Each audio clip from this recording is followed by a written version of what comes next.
Chairman Moro میر بہر town علی اکبر کی ہدایت پر مورو بہر بہر ٹاؤن کے رہائش پذیر عوام کو بہترین بلدیاتی سہولیات کی فراہمی کے ساتھ ساتھ صحت، تعلیم کی معیاری سہولیات کی فراہمی کو یقینی بنانے کے لیے تمام تر دستیاب وسائل کو بروقار لایا جا رہا ہے۔ ان خیالات کا اظہار میونسپل کمشنر الہی بخش سیال نے ایجوکیشن اور میڈیکل کے محکمہ صحت کے افسران سے میٹنگ کرتے ہوئے کی۔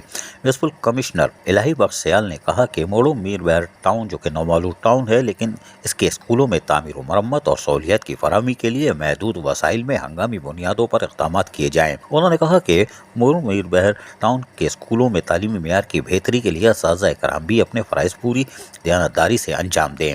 تعلیمی وہ ذریعہ ہے جس سے حاصل کر کے انسان میں نہ صرف شعور پیدا ہوتا ہے بلکہ تعلیم کے ذریعے ہی انسان مستقبل کے چیلنجز کا مقابلہ کر سکتا ہے اور معاشرے میں اپنا جائز مقام حاصل کر سکتا ہے۔ جبکہ ہسپتالوں اور ڈسپنسریوں میں ڈاکٹرز کی موجودگی کو یقینی بنانے کے لیے سندھ گورنمنٹ سے درخواست کی ہے تاکہ ڈسپنسریوں میں طبی امداد ممکن بنائی جا سکے۔ تمام ہسپتالوں اور ڈسپنسریوں کی طرف صفائی ستھرائی کا خاص خیال رکھا جائے، جھاڑیوں کی کٹائی چھٹائی پر بھی توجہ دی جائے، جبکہ پیرامیڈیکل اسٹاف کی کمی کو بھی پورا کرنے کی ہر ممکن کوشش کی جائے گی۔ عزیز عارف، KBS بلدیاتی نیوز کراچی۔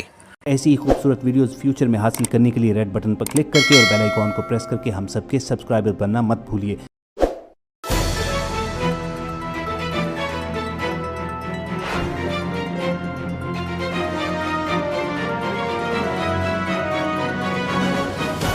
KBS بلدیاتی نیوز۔